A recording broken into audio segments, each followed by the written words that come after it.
Good morning, good morning, good morning, everybody. Hopefully, you guys had a great Tuesday. Obviously, today is Hump Day. That's right, Hump Day. There we go. That'll make people feel a little bit better about themselves. Anyway, let's see. All right. Looks like we got some people in the chat. We got plenty of comments. We're going to start on the YouTube side. We got Rose Stoller first, Bradley number 2, and Silent Warrior number 3. Silent Warrior, you kind of caught me off guard. If you are still in here in the chat, do me a favor, let me know. I kind of looked you up real quick, and we've chewed some of the same dirt at the place where K-bars are used to open doors. Yeah, that's right. They're the door handles. You know what I'm talking about. Anyway, let's see here. Then we got, by the way, that makes you deterred. West Virginia Pappy, good morning. Ian's in the house. Deborah, Tuck is here. Debbie, Deanna, and Tuck again. Over there on the Rumble side, we've got, what do we got? Andy Pearson. No, Andy, you are first. Viking Queen, you are number 2. And let's see here. Hicktown Honey is deterred. Also, some talk of a cyber hack on some type of company. Let's see here. They make forklifts. Wow. I guess somebody may have hacked and taken them down for the count. Probably some ransomware stuff like that. All right. So let's see here. There you go. There you go. There you go, my friend. There you go. All right. Let's see here. And by the way, it really wasn't hard to figure it out. So let's see. I won't use your real name. But like I said, it only took me about half a minute to find that, which is pretty cool. Pretty cool. I couldn't find a website for your company, but if you want to, please post it here in the chat. If it doesn't work, email it to me and I'll get it in there somehow. All right, so we're going to go ahead and move on to what we were talking about here. As usual, guys, do me a favor, hit that thumbs up button. It does help. And please post things in the comments because it tells the algorithm that we are alive and kicking. Okay, so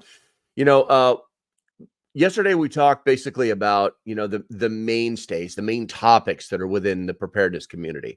Today I want to talk a little bit more about skills and some of the skills that we need to kind of hone in on, that we kind of need to work on. Some of them are kind of obvious and some of them are less obvious. And so I've made a list of 10 of these things. I've kind of got this thing going right now where the 10 things, I think I'm calling it. And it seems to be working for a lot of people. So, the very first thing that I want to talk about is prep stock. Guys, if you have not got your tickets for prep stock yet, go to prepstock.net, get your tickets, get your butt in gear. We have a good amount of people coming, and there's going to be a lot of giveaways. There's going to be a lot of giveaways. And speaking of giveaways, guys, today I'm going to try and make that video for the Bullfang, the waterproof Bullfang, for my Patreons only, for my members, where membership has its privileges. My paying members for Patreon, guys, and membership does have its privileges. I'm going to be giving away this Bullfang waterproof. I haven't even done the unboxing video yet, or a gear review video, but basically it's that we're going to be giving that away to one of my mighty Patreons who is supporting the channel. So you support the channel, I support you back. Hopefully I'll be able to make that video today and get that out to you this week. Let's see here. Thought I was dreaming. I couldn't find the video. What video is that, Deanna? Are you talking about this one? Okay, let's see here. I'm going to move this. I need to move something on this screen in front of me so I can see what the hell is going on the old Rumbles there. They're still talking about this thing getting hacked. But anyway, back on the skills. And this is in no order. This is just skills. So first aid and CPR, guys. We talked about this yesterday, but we need to dive into it just a little bit deeper. The reality is that these are skills that as human beings we need to have. It's not a joke. It's not, I need to learn how to, stick tampons in bullet wounds, which, by the way, don't ever do that. It's stupid. basic first aid and CPR. We talked about this yesterday, a little bit about it. You need to understand how to treat minor injuries, manage bleeding, and take care of burns. Those are the basics of first aid. Okay. And then obviously we talked yesterday about CPR and performing cardiopulmonary resuscitation, and also the use of AEDs if you can get that add-on to your little certificate, your little card, so that when you do this, you don't get sued. But anywho, and hopefully you live in a state where you won't get sued if you're not certified, because it's what's the word? Somebody put it in the chat what I'm talking about. It's basically you helped out and you're a citizen, you're a patriot citizen or something like that. If somebody knows what I'm talking about. Let's see here. Please remember, no butter or on burns will make worse. Yes, Rose, absolutely. And this is what I'm talking about. We shouldn't be having to tell people not to put butter on burns. You know what I'm saying? We shouldn't be having to do that, but we are, because people still do it. Let's see. You attempted, so you're liable. Yeah. No, that's not what I'm talking about. There's a name for it. There's a name for it when you are protected by a state law that says because you gave aid, that you did it in the best interest, of the person.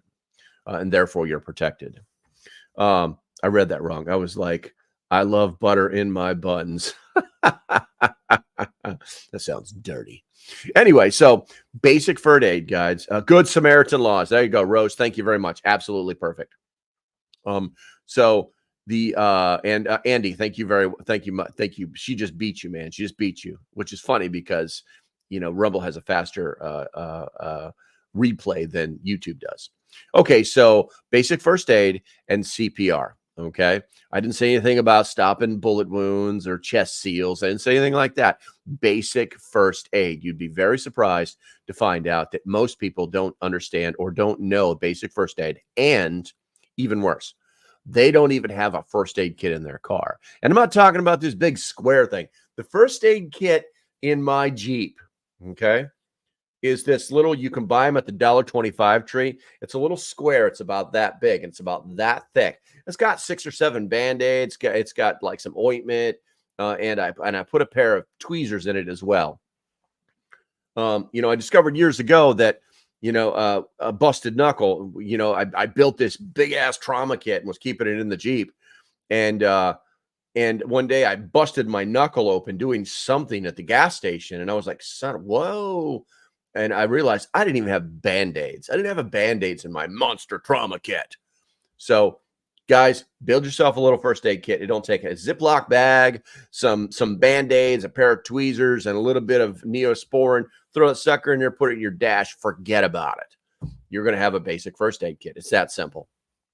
Okay, so let's see here. If you agree with what I've just said, do me a favor, type a 1 in the chat. It helps with the algorithm and gets people looking at the stream a little bit, more. And let's see here. LP says, or Deborah says, nice haircut. Yeah, I've had this haircut for about a week now. I'd say at least a week. You should be paying more attention, young lady. But let's see. Basic CPR is mainly chest compressions now. Decided that braking for breaths not as effective. Correct. And he types 1 in the chat. You're so helpful, Andy. You're so helpful. I appreciate you, man. All right, let's see here. We're going to move on to number 2, which is emergency communications. Now, we talked about this briefly yesterday. And you see how these things, they all intertwine with each other. Everything is connected in the prepper world, where, one thing is connected to it's very reminiscent of military planning or military logistics that leaks into military operations. It's very similar. But so the first two, the main categories are alert systems and contact protocols. You ever notice, like, when you talk about comm plans in the preparedness community, it's always about a list and a way to connect. That's what it's always about. So in this one right here, we're going to talk about alert systems. So use and understand emergency alert systems, e.g. weather radios and apps. I didn't say anything about a UV5R. I didn't say anything about the ham license. I didn't say anything about anything, okay? All I told you was learn how to understand the alert systems. And the reason is because many times they are. So let me put it to you this way. So when you watch the weather on the TV, when you watch your local weatherman, where do you think he's getting all that information from? He's getting all that information from NOAA, which is the government, okay? Because NOAA has all these weather sites all over the damn place, right? They own the network. And then the information that is passed to them is actually slower because now they have to think about it and turn it into a quick TV snippet. And hey, I'm Joe Smiley. I'm here to give you the news. They have to do all that rigmarole crap. But there's actually apps that you can put on your phone that will give you the weather 10 times faster than that. And you can sign up for the alert systems that tell you when a tornado's in the area, when there's a hurricane, when to worry about this, when alerts are actually sent out. Okay. And then the next thing is contact protocols. And then what you want to do is you want to establish and maintain a communications plan. Remember, we talked about that, a way to communicate and a way to meet. Okay. You want to establish that communications plan with your family and your emergency contacts. Now, the simplest, I'll say this 1,001 time. The simplest way that you can have a communications plan is a list of names and phone numbers that you have on the fridge that you have printed out or copied or taken a picture of and sent to your loved ones. You've disseminated that information. And then obviously you need to have a meetup plan as well. You need to figure out, hey, we're going to meet at the library, because nobody will ever go there. And we know everybody knows what a library is. And it could be someplace that's like right in the middle between all of the different points of where people live and things like that. So go in and we're looking at the chats. Rose says the 2 cans and a string. No. Let's see here. Hickdown Honey says, I can't grasp the radio class stuff. I am taking a long break because I was getting so frustrated. Well, Hicktown Honey, you're a Patreon. You should have just contacted me and asked me those questions. I'd have been happy to explain it to you. In fact, let's go ahead and figure out when is a good time to do that. And I will do my best to make that happen for you. And like I said, membership has its privileges. All right, let's see here. Andy Pearson. And you can program the UV5R to your local NOAA. Absolutely. I believe there are 5 dedicated NOAA frequencies nationwide, and you can program your UV5R to listen to those. Now, the only thing is those are recorded. Those are recorded messages that they're played in a loop on the NOAA frequencies. And I don't know how often they update them. So if you know how often they update them, then please put it in the chat because that's relevant knowledge. Let's see here. Rose says, what is scary is when there are pop-up storms that drop before the weather people are aware they are coming. Absolutely. Good Samaritan. Thank you, Deborah. Absolutely. You're absolutely right. That's what I'm saying, because those weather apps, the emergency alert system for NOAA is amazing. And there's another, oh man, I wish I could remember the name of it. You can sign up for some of these alert systems that your towns have. And basically something will get sent from, because it's a national network, that information flows instantaneously, and then it can be on your phone just like that. Let's see here. Anarchy says, hi all from rural Minnesota. You're not the only one in the chat from Minnesota today. All right, let's see here. Let's see here. I think we're good on the chat. Do me a favor, guys. Type the number 2 if you like what I'm talking about. It helps with the algorithm and keeps you engaged. You think I'm being stupid? I'm not. That's the way these things all work. There's actually an algorithm that works on both Rumble and YouTube, and that says, hey, there's a lot of stuff going on this chat, and it will draw more people in. So Oh, let's see here. Viking Queen just hits all the twos. Thank you, girl. Appreciate it. Okay, so number three, water purification. Now, when we talk about that, it's either going to be some kind of filtration or it's going to be some kind of chemical treatment. Now, on the filtration side, you're going to basically use portable filters to remove contaminants from your water. That's literally what it means, to remove contaminants. Now, does that mean that that water's safe to drink? No. It means that you need to do something to that water to kill all those nasty little bugs that are floating around in there that are going to mess your day up in anywhere from 24 to 48 hours after you consume the water. It's not fun. So the next thing, obviously, is going to be some kind of chemical treatment. You could boil the water, but chemical treatment is the most expedient way to do it. Basically applying water purification tablets or bleach to disinfect water. One thing I have noticed, and I've seen this, they have completely moved away from the use of iodine tablets for water purification. And I don't know why.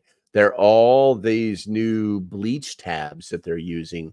You can buy them at Walmart in the camping section, but they've moved it all towards like this bleach. They're like bleach tabs or tablets. And they actually have to have a neutralizer to turn it off, basically, which is kind of weird. But it makes the water taste like crap. I don't know what they're doing, but that is what is happening. So, you're definitely going to, filter out those bad things that you don't want in you.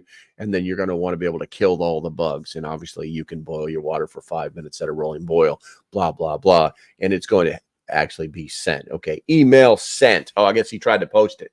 Let me try here. Let's see here. I'm going to take, let's see here. I am not seeing you, Broseph.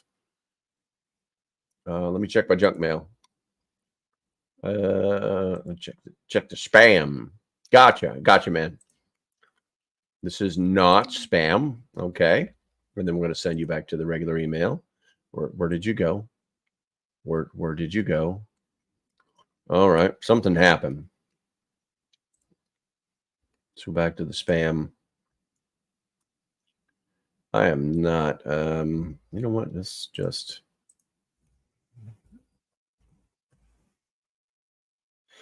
Oop, that's not the right one. I'm trying to help a brother out here. Let's see here. There we go. All right, let's see here. I've got an image. Oh, let's try that. Good morning website home. Let's see where it takes me now. There we go. There we go.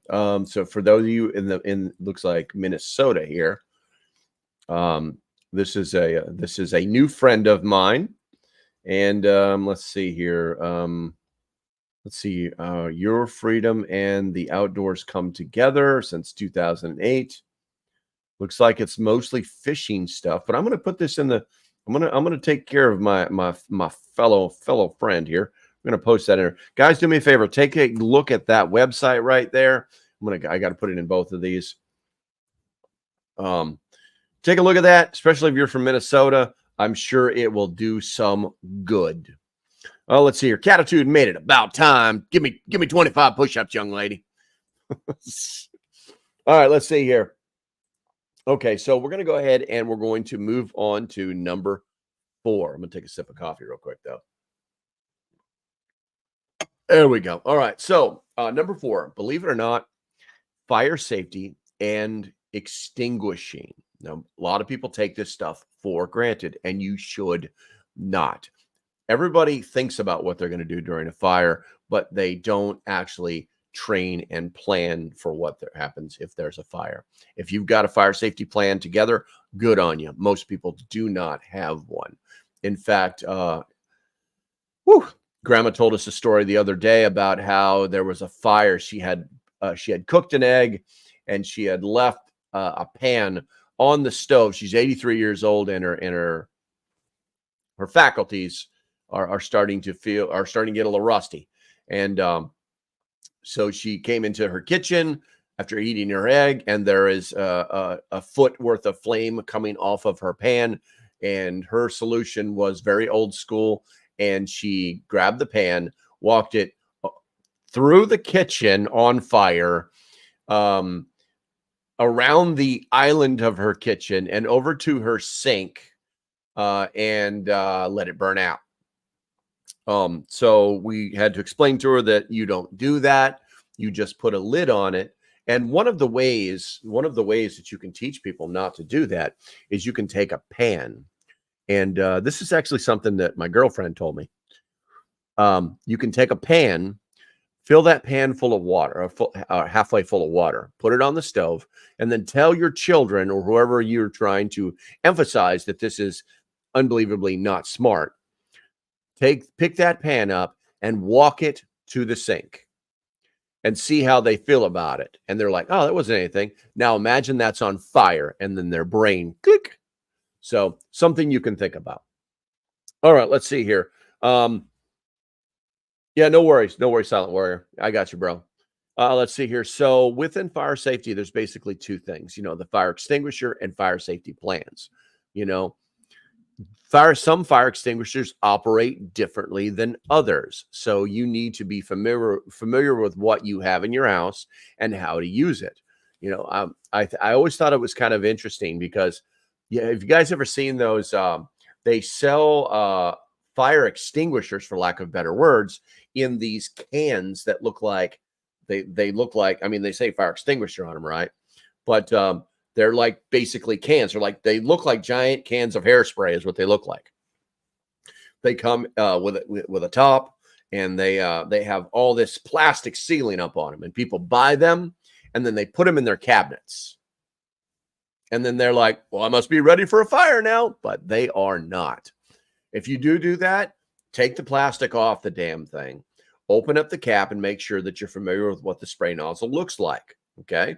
Put the cap back on, and then put it someplace that is not where fire might start. Some people put these things right next to their stoves. Now you're like trying to maneuver around the stove to get to this fire extinguishing device. Don't do that. It should be someplace where fire would not be less likely to start.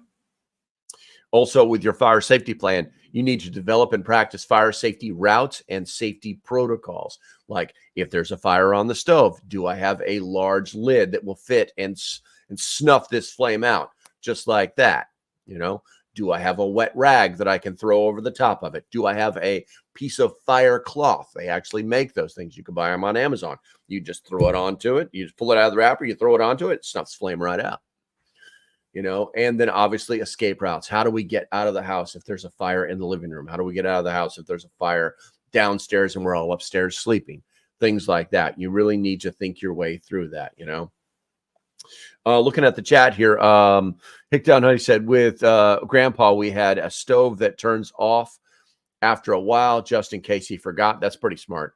Hickdown Honey also says, I've set 2 towels on fires before, ran them outside. Okay, let's see here.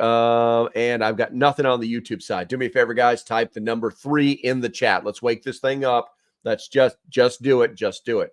And while you're doing that, guys, what I want to talk to you about, what the hell? We're talking about fire, right?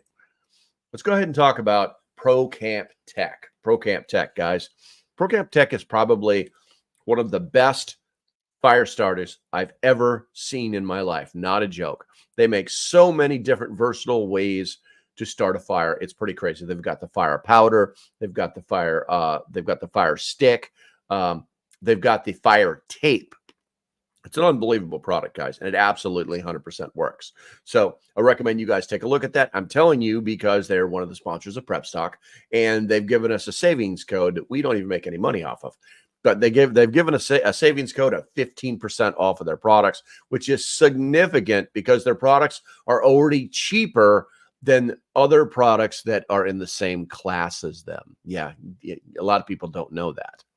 So, guys, go to ProCamp Tech and use that Prep Stock code to save 15% on your fire starting needs. You guys definitely need to go there and do that. All right, so we're going to go ahead and change that up, and I've got to click some buttons over here. It looks like you guys are giving me the threes. You're giving me the threes, man. You're giving me a case of the threes. All right, so we're going to move on to number 5. and that is going to be navigation and orientation. This is probably in that, I would say top tier for things that people are not doing. Map reading and compass use. It's really that simple. You need to be able to read and interpret a map for route planning and evacuation. And I'm not talking about Google Maps, guys. I'm talking about an actual paper map, how they're folded up, what colors mean, what I'm saying. Maps, it's like a dying art. It's like we don't need it. And then when all the lights go out and your phones don't work, and now you're like, I'm just trying to get where I want to go. And you're so used to, the Google God telling you, turn right at the next light, turn right in 150 feet, you missed the turn, you dumb, turn around. You're so used to all that crap, just sticking your phone right up into a slot on your car, that we've stopped using these maps. So the next thing is compass use. Navigate using a compass, especially in the wilderness or disorienting situations. So it's like most people cannot even tell me which way north is, because they're not cognizant of it. Their situational awareness is not that of the direction that things are, because once again, we're constantly staring down at this thing that's telling us everything, when our brains can do it so much faster than these things. So you should be able to use a compass. You should be able to identify which way is north without a compass. And that way you don't get so disoriented in your world. Now, let's go to the chat here. Andy Pearson says, next you'll want us to use cursive. Yes, damn it, Andy. You use cursive every time you sign your name. Yeah, I'm not really a cursive guy. Hicktown Honey says, but if you know things, you don't need compass. But if you know things, you don't need a compass. This is the only compass I need sometimes. Let's see here. Ian says, first thing I learned in map navigation is don't let your butter bar near the map or compass. Yeah, unfortunately, they put him in charge of those things right off the bat.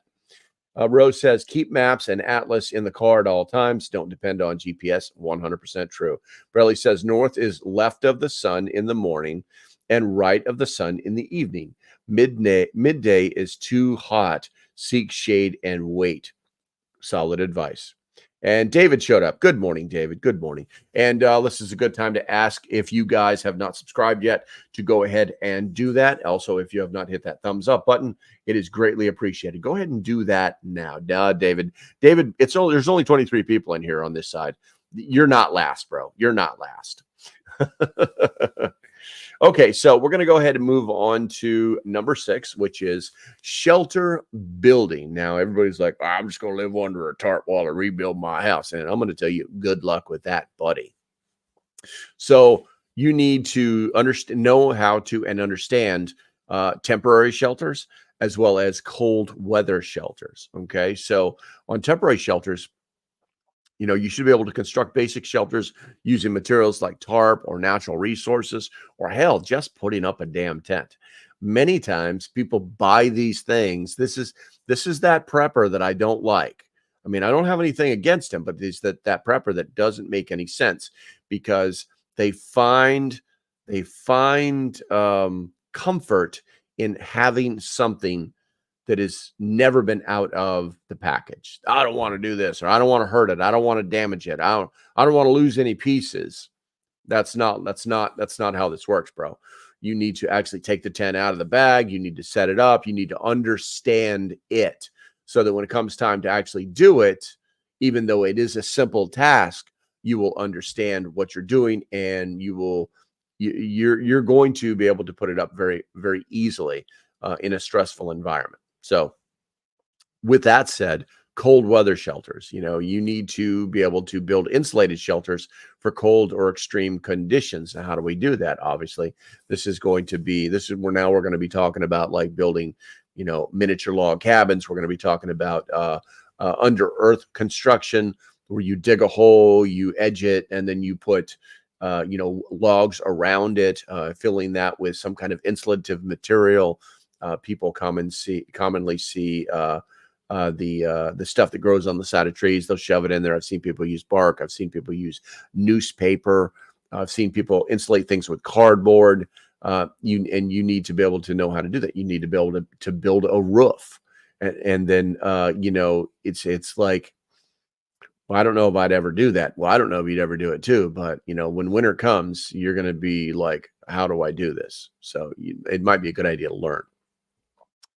Let's see here. Hicktown Honey says, but then you have to fit it back in the bag, which is literally the hardest part. Yes, I don't know why they do that. I don't understand why they do that. They make these tents and they put them in these rectangular cube-shaped bags that you can never get the gear back into. Never. And the bigger the tent, the worse it is. I'm not joking. What I will literally do is I will take everything out, set the tent up, make sure I've got everything I need, and then I'll go down and buy like a giant gym bag, or go get a dollar gym bag at a yard sale or the swap meet or something like that, and then just throw it all in there. Works every single time. If you have a concern about space, all you have to do is put everything in the bag and then close it up and then roll it, and it'll be the same size as that rectangular bag they try to give you. Throw that rectangular bag out. It's completely useless. Let's see here. Viking Queen says, laugh out loud. Hicktown Honey remind me of Tyrion from Games of Thrones. Quote, that's what I do. I drink and I know things. Perfect. Let's see here. Where we got some stuff on the YouTube chat going. Where are we at here? Bradley saying most important thing about a roof is little to no leaks, and slope is important. Very true.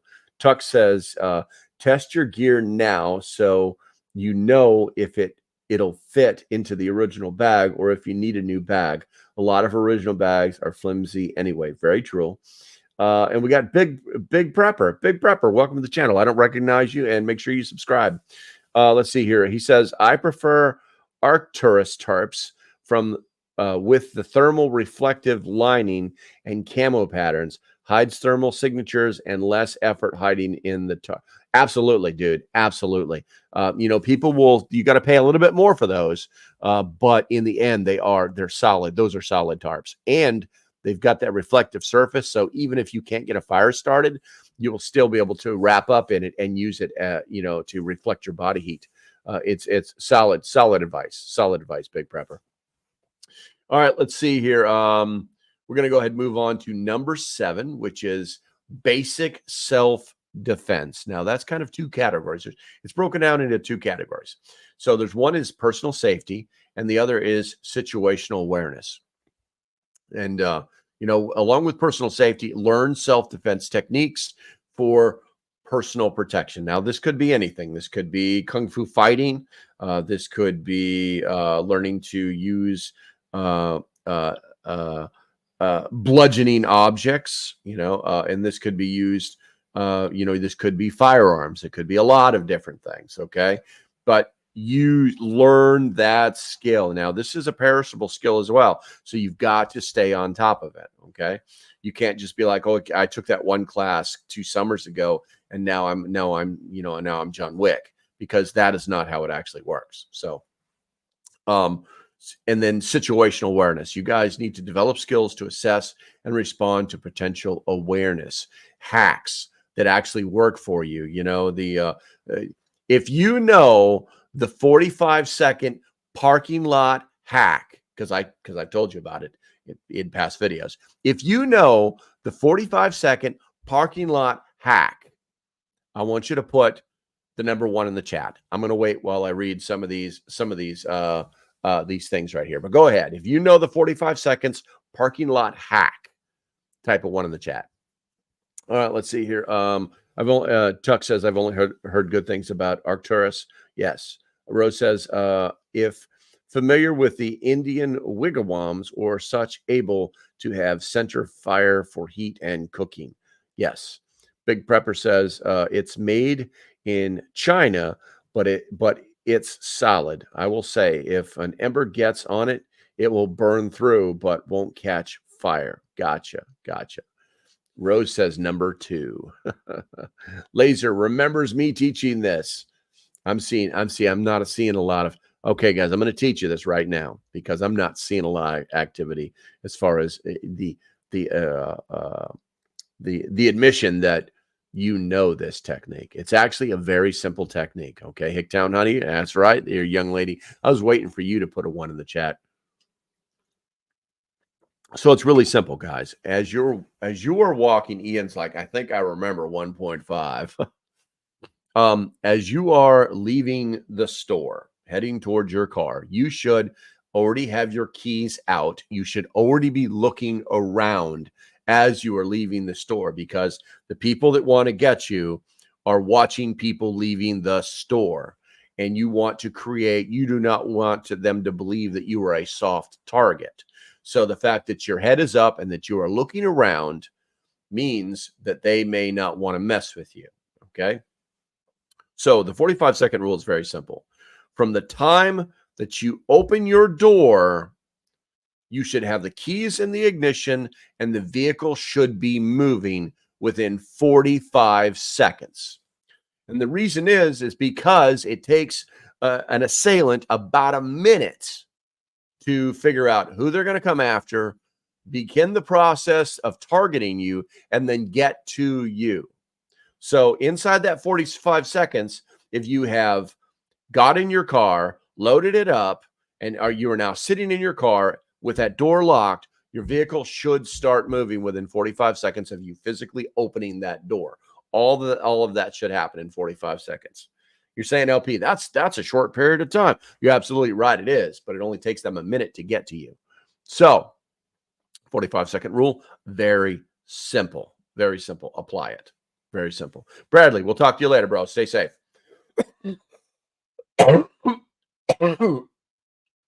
Excuse me. Let's see here. Hicktown 90 says 1, but do I use it? That's a different question. Let's see. Rose says, okay, do it. When walking, also have keys between fingers for defensive moves. That is something. That's something. It does work. But if you are not used to doing it, it could actually hurt you a little bit too. Use a walker. Ain't happening. Use a walker. Let's see here. Dennis says, lock your doors as soon as you get in the car. Absolutely true. There's a button on the side of the door. We don't have roll down windows anymore, guys. So there's no reason for you to be sitting in your car going, what's Sally doing? This thing made noise, so now it has my attention. That is not what we should be doing. We should be in the car. Everybody's in the car. You're locking the doors. Put your seatbelts on. That's what you should be doing. Okay. So let's see here. And don't assume because your doors are locked that they won't try to break through the glass. Okay. Don't be assumed that because your door is locked, they won't try to trick you into opening your window or getting out of the car. So situational awareness, very, very key. Very creative redundancy. Good morning, my friend. Good to see you. All right. So we're going to go ahead and move on to number 8. And a sip of coffee is necessary. Food storage and preservation. We talk about this almost every single live stream. If you were in the preparedness world, you understand what we're talking about. If you were watching, thinking about being in the preparedness world, then pay attention. Water, food security. I can't help you with the water if you don't want to listen. But listen, guys, canning and drying, okay, as well as proper storage of food is going to be key, okay?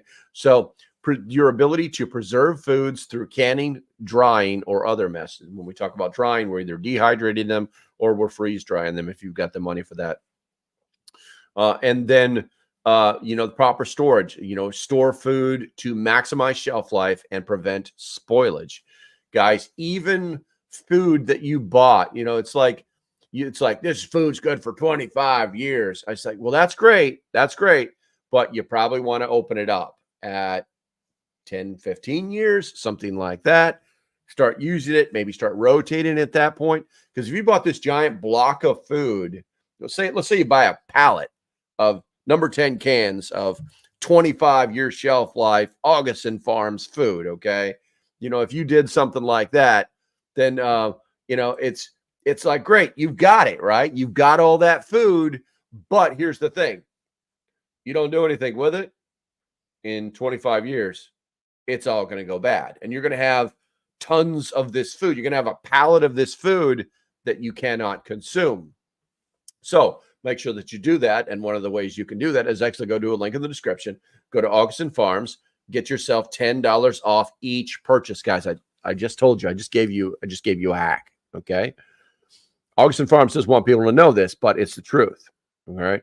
If you go to Augustin Farms and you buy something using my code, you will get $10 off. So if you're buying a number 10 can of something and you buy a single number 10 can, you'll get $10 off. And then you say, okay, send it to me. Bleep, bleep, bleep. Here's all my credit card info. All right, good. It's on its way. Order another one. Because that's how it works. The $10 off is per purchase. If you order 5 things and they're all $20, you're still only going to save $10. Go there, do that. I don't want to hear anything about shipping either, guys.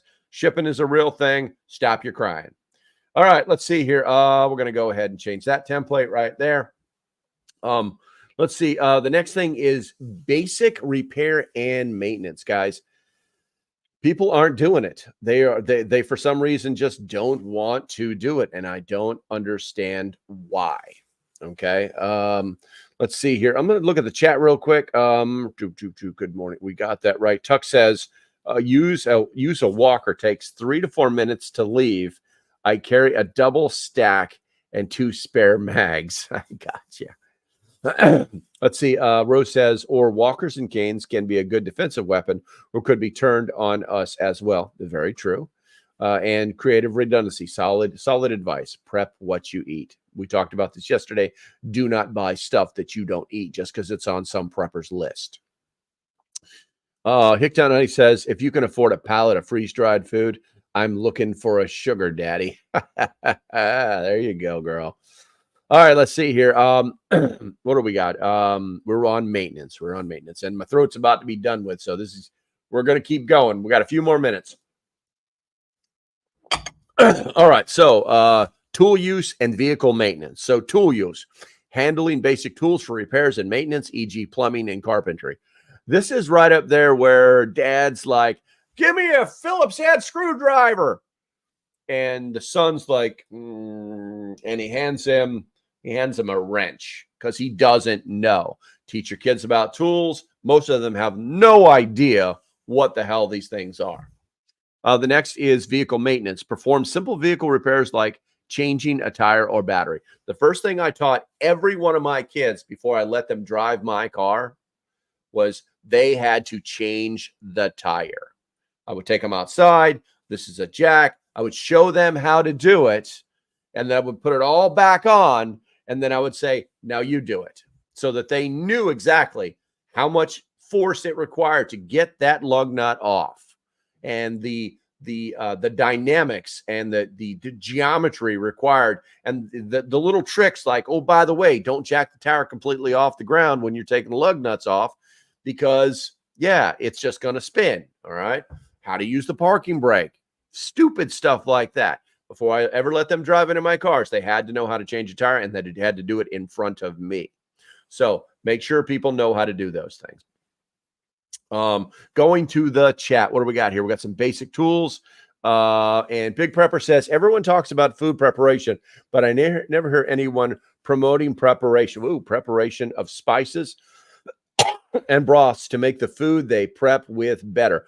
Yeah, you're right. You're right. I mean, I personally do talk about it when I do talk about maybe like a video about food in general. But yeah, I'm a big advocate. I got a bucket full of spices in my preps, bro. I love to cook. Early on, people kind of caught on to me because I used to do a lot of camping, and I always like pulled out the bucket of spices right from the back of the Jeep because I was not going to eat bland food. Creative Redundancy says basic tools. Ian says, if you have a chance, check out the Mormon Canned Good Stuff, or known as the Bishop's Store House. Yes, there's actually one here in the state of Virginia. I am very familiar with them, guys. You definitely need to look in them because those number 10 cans, they just throw them at you, and they do not cost a lot at all, and they're good for 20 years. Let's see here. Talking about strollers. Single mom, raise my boys to do right and help hands. Gotcha, Rose. I stock spices as much as I can. Hicktown Honey says, patient at work was calling a tow truck for a dead battery. I was like, no, let me pull around and jump it. Exactly. Let's see here. Hicktown Honey, shelf full of spices. Gotcha. Yeah, exactly. So when I went back to, it was a couple weeks ago, I went to the other property, and so we weren't in town, and grandma, her car wouldn't start. And normally that's because she'll leave the lights on and then she'll go out there the next day and the car won't start. She actually had, before calling anybody, she called a tow truck, had it towed away, and what was it? That cost her $200. And then they put a new battery in it at the shop and started it up, and that cost her another $150. And then she needed a ride to go get it. Yeah, maybe a little bit of brain power first before you do some things. But I understand, because that's just the way sometimes things happen. All right, so number 10, the last thing, survival cooking. One of my favorite things. Alternative cooking methods and emergency food preparation, guys. Use camp stoves over fires or solar cookers when traditional methods are unavailable. You guys, if you've been around long enough, you saw me cook that roast inside of my solar cooker. Unbelievable device, makes unbelievable meals. It's like, it can basically make a 5-star restaurant pot roast in 8 hours. Oh my God, it's so unbelievable. The meat just falls apart. And it doesn't take anything. It doesn't take anything. So understanding the techniques, how to use the device, things like that, understanding how to cook on fire. It's like, so by the way, if you guys didn't know this, you boil on fire and you cook on coals. So use that little simple rule. Also, emergency food preparation, being able to prepare meals from stored or foraged food sources.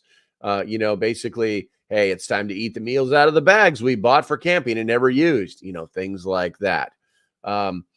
Let's see here. Going to the chat here, Viking Queen says, I have spices everywhere, growing, dried, and in Mylar bags. I love it. I love it. Let's see here. Creative Running says, I made eggs with a rocket stove with cast iron. Love it. I love it.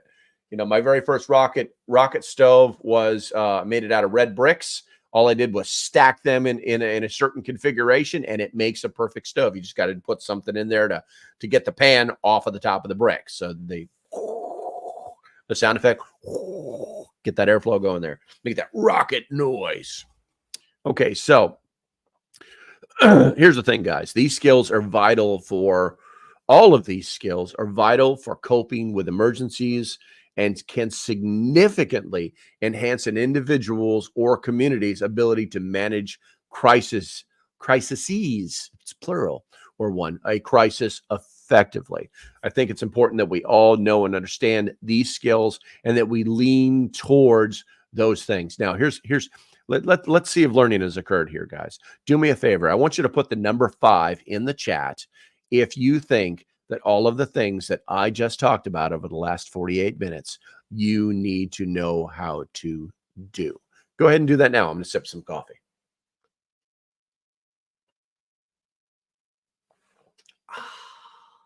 It's the best. It's the best. Creative Redundancy says, read especially water. Big Prepper says, everyone should have a jump kit too. Never know when you're somewhere it needs to. It's going so fast here. Vehicles going. Yes. Totally agree. Big Prepper. Sorry, I can't. I'm gonna click on it because I can't read it fast enough. The chat's coming in. There we go. I cook over my wood stove a lot. Homegrown chicken included. Nice. I love it. Okay, so it looks like we've got some agreement. We've got 22. I would love for like 22 people to type the number 5 or the word 5 or something in the comments. I would love to see that. I've always found it kind of mind-blowing. A membership, part of my preps. Very smart, very smart. I actually have what the hell is it? What's the company that does the insurance for RVs, guys? Somebody knows that. I actually have that roadside assistance. Let's see here. Fake Down Honey 5. You guys are silly. You guys are silly.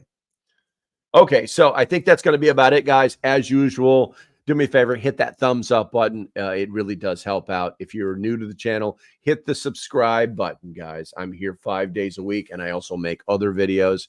Oh, by the way, I did finally get Courtney did contact me. I think I told you already, but I'm going to say it again so she knows, because I have not received an email yet from you, Courtney.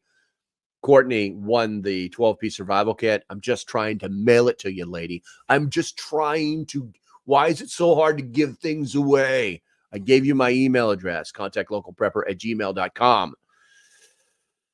Oh, Tuck, double thumbs up right there. Anyway, I think that's going to be about it, guys. Like I said, hit that like button, hit the subscribe button if you want to see me as much as possible. And if you like what I'm doing, do me a favor and support the channel. Down below, there are some links. We had one guy join for free, but when they start to see the stuff that I'm giving away, he'll want to start paying for it's $30 for a year. I mean, come on. It's nothing. Let's see here. Ian says, if she doesn't want it, I'll take it. Ian, it's got to the point where I'm starting to wonder if I need to give only giveaways to my Patreons, because it's like I can't give anything away. It's completely free, and it's just mind-blowing. But anyway, we're going to give Courtney a chance. All right, guys, that's going to be it. I'm just rambling on at this point. I'm going to go ahead and hit this button over here. As usual, I want you guys hide, curd, comment. Stay safe. Have a great day, and I'll see you when I see you. Bye-bye. And don't forget to have a great day.